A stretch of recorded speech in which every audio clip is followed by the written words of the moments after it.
Hey friends, it's Neil with WindowEffects and Tint Masters here. I'm going to show you how to remove the back plastic lid here on the brand new 4RUNNERs.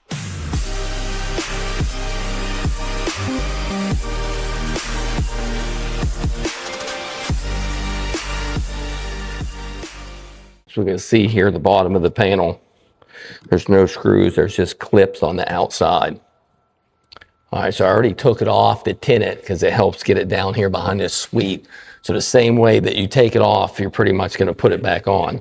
So these little pieces right here are covered in like this material. So that's going to be the hard part a little bit, is you got to clean those up. As you can see, I took those, I had to clear out all that material to get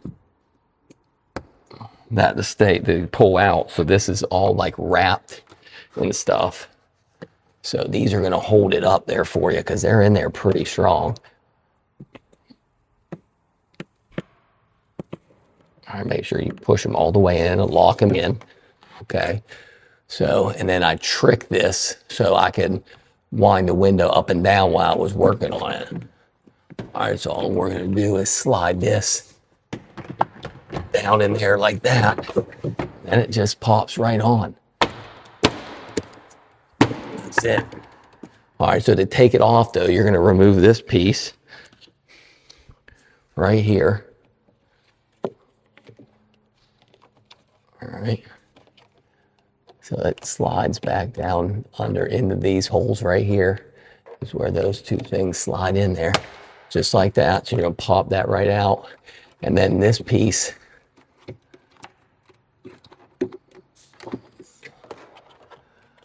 looks like I got this underneath here whenever I did that, so I'm gonna have to pull that back off. So you'll see me take it back off now, I guess. All right, because that little piece got twisted underneath there.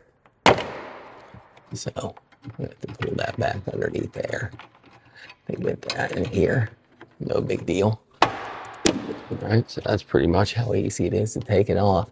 And the old 4RUNNER, the old 4RUNNER used to have a screw right here behind like a little pull string. So this one doesn't have that anymore. Oops, trying to see what we got going on here. Nothing. Okay, that's just the way it lays in. Wanted to see if it was in there any different. Okay, and then these things are going to plug in here. Light ones on the left, and then it just sets right in there like that, and that's done. Then we're gonna want to untrick the window by holding in the opener here. That unlatch that thing, so it should shut. And that's it. And then this piece right here, I didn't need to take it off. I wanted to make sure there wasn't anything underneath there, but there's not. So you may think that there's something there, but you don't have to be. Whoops, and it goes down underneath that way. But you don't even have to remove that piece, so don't even worry about it. So I took it off because I wasn't sure if there's a screw there. Appreciate you guys watching the channel. This is what it looks like when it's done. So see, trying to heat shrink this up here on the glass and maneuver it around is a little bit difficult. So again, we just plotted it out, put it on the windshield, heat shrunk it on the windshield, remove the back door panel, and we put a 20% ceramic over top of natural 20, so it makes it look really good. But there's also another tip is you can actually heat shrink this on the windshield so that back is curved. If you put that piece of tint and you dryer sheet this or baby powder, you can put the piece of tint up here on the windshield and heat shrink it on the windshield and then put it in on the back. Makes it so much easier. So if you like these tips and stuff, make sure you subscribe to the channel. We're here to help you guys out. Appreciate you.